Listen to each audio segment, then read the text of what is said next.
ანტიკრიზისული საბჭო დღეს არარსებული კოდექსის განხილვას აპირებდა. საბჭოს წევრებმა სხდომაზე ენერგეტიკისა და ბუნებრივი რესურსების მინისტრი ტყის კოდექსთან დაკავშირებულ შენიშვნებზე სასაუბროდ მიიწვიეს.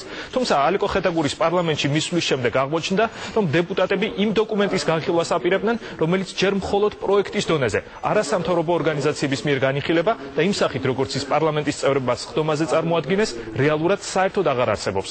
ენერგეტიკის მინისტრის განცხადებით, დოკუმენტის ძირითადი ნაწილი უკვე სრულიად შეცვლილია.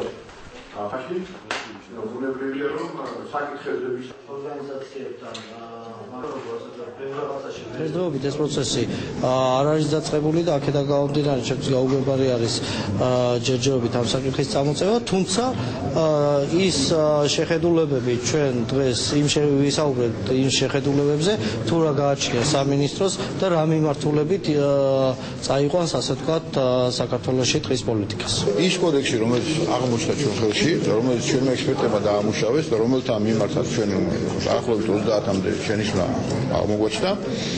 აღმოჩნდა ნედლი მასალა და მინისტრი არ ადასტურებს, რომ ეს არის საბოლოო ვარიანტი. როგორც ის ამბობს, აქედან 30 გვერდიანია და 28 გვერდი გადაკეთებულია, შესრულებულია. მხოლოდ მივესალმებ იმას, რომ აქ ძალიან ბევრი რამე არის შესრულებული.